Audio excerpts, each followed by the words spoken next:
Your Majesty, when you look at the Arab Spring, is it fair to draw the inference at this point in the game that repression has not worked, but bribery has?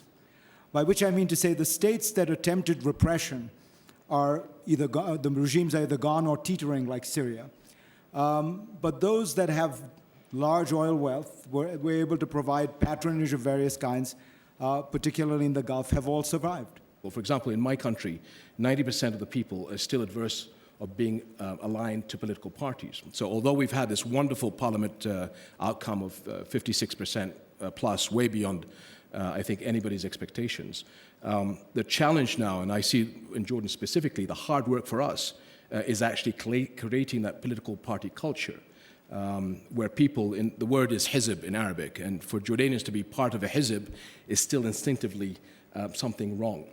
So the challenge that we have over the next 4 years is actually the hard work. I think the easiest part of Arab Spring is over the past year and a half is behind us. Today, the challenge from today in creating this parliament is trying to create parties with political party platforms, doctrines. What does it mean for you to stand on health issues, education, services, taxes? That's going to be the real challenge. And I don't think that's just Jordan specific. Even the republics are facing these problems as they've gone through these revolutions. When you look at these elections that were just held, you're absolutely right. You had 56% turnout. For the first time, you allowed international monitors in. Second time. Second time, but this was fairly extensive. Absolutely. And yet, the Muslim Brotherhood has said they will boycott it. They are intend on street protests. How serious a problem is that?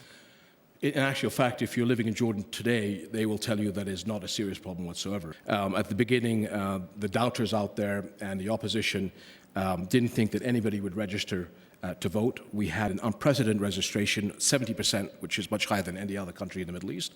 Again, the turnout of 56.6% yesterday was way beyond anybody's expectations, and we had the highest amount of people registered to run into elections. So I think if you look at those three issues, then we and the people have actually moved on. The challenge is, for me, I believe that the Muslim Brotherhood are a part of our society, an important part of our society.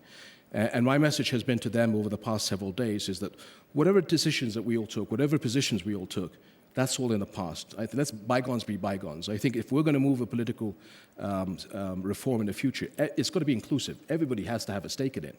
So the challenge is how do I reach out to the oppositions that boycotted, that actually ended up being very small in numbers, but we want them to be part of this process, because I think anybody who's left out in the cold, it just doesn't bode well for any of us. So the next change is how do they come in over the next 4 years and reinvent themselves, to be quite honest. You could live with a Muslim Brotherhood prime minister?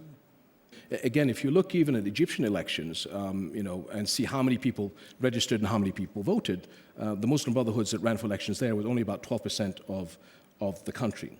I believe that they're still part of the mechanism, and how do we reintroduce them into the reform aspects of the future? What would you like to see happen in Syria? You are facing an extraordinary crisis, and I think people need to remember you have now 300,000 refugees from Syria. You've just gone through a decade in which you took in hundreds of thousands of Iraqi refugees. Yes. The Iraqis have just started going back, and you now have this new influx. Do you think that the fall of Assad will in some way end this crisis, or will that launch the beginning of a larger Syrian civil war? Well, the challenge that we have, that the longer this conflict goes on, the more the country will implode. And so for the first time, again, there's talk of, is there going to be a fragmentation of Syria, the breakup into different smaller states, which I think would be catastrophic and something that we would be reeling from for decades to come. But the longer it goes on, the nastier it gets, the more complicated it gets. But at the same time, anybody who's saying that Bashar's regime has got weeks to live really doesn't know the reality on the ground. They still have capability, so I give them a strong showing, at least for the first half of 2013. Is it not fair? Are they not essentially fighting to the end because they believe that in a post-Assad scenario, the Alawites will be massacred. Right. So this is where you have to look at different parts of the opposition. And what we're concentrating on is the opposition that believes that all members of society of Syria have a stake in the future, including the Alawis and the minorities, that the Syrian army should stay intact, so we don't go through the problems that we saw in Iraq, because the Syrian army will be the guarantor of stability. And we in Jordan are hosting the ex-Prime Minister of Syria, Riyad Hijab, who believes in a secular future to Damascus and to be inclusive with Alawis and all minorities to be part of the building block of future Syria, and for the army to keep intact for the stability of the next process. So those are the type of people that I think we're counting on that really understand what Syria needs. Why is it that the army has not gone to Assad and said, you have to leave? In other words, there's been relatively little defection at that highest level. Help us understand what the dynamic is that keeps the regime together. Right. Well, the regime was based on Alawite leadership. That gives us a lot of its strength. And again, part of the problem is with some of the minorities, especially if you look at the Christians and the Druze. Part of the issue that we've been tackling with over the past year and a half is seeing this influx of radical fighters coming into the country. So if you were a Druze or you were a Christian who are sitting on the side of the fence, and even certain Alawites are not happy with the way Bashar is dictating the future of his country, but the other alternative, radical Islamist groups coming into Jordan or Syria is more frightening. So I think that's what's kept them on the sidelines and therefore given more support to the regime, because option 2 is worse. So we're working on option 3. How much jihadi penetration into Syria do you sense? Well, Al-Qaeda is established in Syria. They've been there for about a year. They are getting certain supplies of material, weapons, and financing, unfortunately, from certain sectors. So they're a force to contend with. And even if we get the best government into Damascus tomorrow, we have at least 2 or 3 years of securing our borders from them coming across. If we get the best government into Syria, and there is stability to the armed forces, to clean up the bad elements that is inside the borders of Syria today is going to take us a couple of years. So this is the day after, I think, is what you're getting at. What we're trying to do is, what are the plans for day after? And this is when I ask for the appeal of humanitarian supplies. It's not just looking after the refugees that are coming into Jordan, but also stockpiling so that in the areas that are, let's say, under opposition control, get the supplies in there to keep people in place, but also to win hearts and minds, because if those people start to starve and they don't have fuel and electricity and water and the hospitals are not running, that's when radicalism comes in and takes advantage. So it's a twofold request, and we're employing the Western communities and the international community to really help Jordan and Lebanon to an extent. There's another election that took place this week, the Israeli election. When you look at what happened, do you believe that Prime Minister Netanyahu may be encouraged to take more positive steps to try and achieve a two-state solution? Last year, 2012, was a year where we tried to keep the atmosphere positive between Israelis and Palestinians, because we knew that America was locked into internal issues with the re-election or the elections that were going on in that country. President Obama won, and as a second-term president, there's always a tremendous advantage of pushing the peace process forward. This phase, leading up until the inauguration, Israeli elections, has been what we call the homework stage. Jordan, with some Arab countries and with 3 leaders in Europe, the British, the French, and the Germans, are all marching towards Washington February and March to say, Mr. President, it's time to really engage on the Israeli-Palestinian process. Prime Minister Netanyahu understands that, and whatever he does to form his coalition, he's got to keep in mind that the international community, strongly led by the Europeans and hopefully with the United States, is going to be knocking on his door and that of the Palestinians to move the process forward. Do you worry that in this election, you did also have the rise of new voices in Israel that openly talk about the permanent annexation of the West Bank and Gaza, that talk about the fact that there is no Palestinian state? In actual fact, I think since Arab Spring, I mean, at the beginning of Arab Spring, you heard many Israelis saying, this is the best thing that's happened to us. And all of us couldn't believe or fathom that line of reasoning. And I would say that most Israelis now look at the Arab Spring with tremendous concern. So the challenge today is, can they create the two-state solution?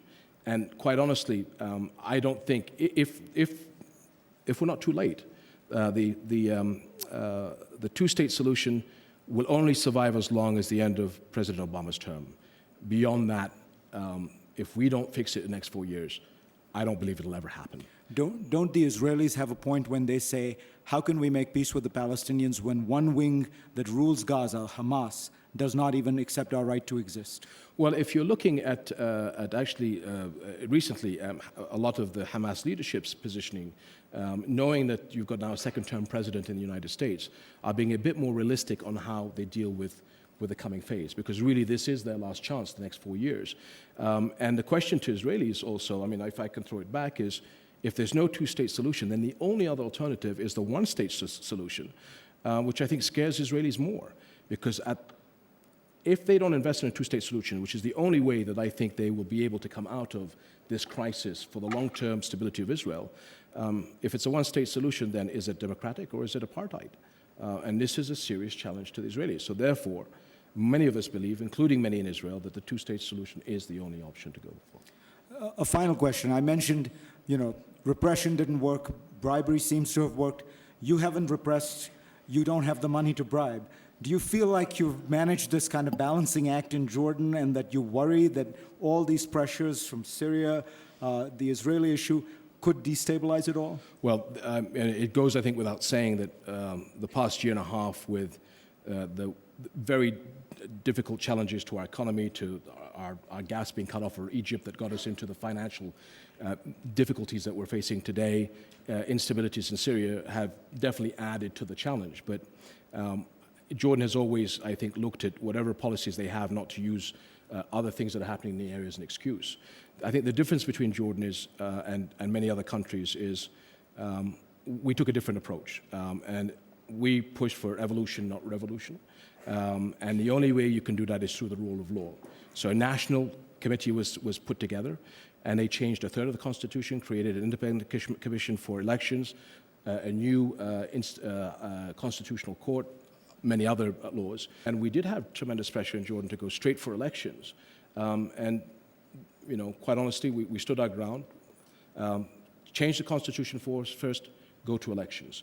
The other countries, if you look at Egypt, Libya, and Tunis, elections were early, and they all had good elections. But then they were given 1 year to write the Constitution, at which point they have to have elections a second time. And all those three countries have not been able to move smoothly with the change of the Constitution. So whatever pressure we've been and sort of hits that Jordan got over 2012, I think it's been vindicated now that we actually took the right approach. It's a process, it's step by step, and I think, as I've alluded to, the difficult challenge today is still ahead of us, and that is creating the political party cultures so that in 4 years' time we have left, right, and center. And I sometimes am surprised by Western think tanks and certain of the European ambassadors in our country where they're saying, well, this is going to be very difficult.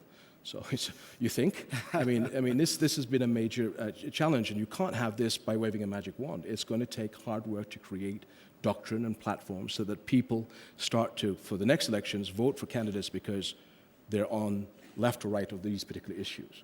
So that political party culture, that is the major challenge.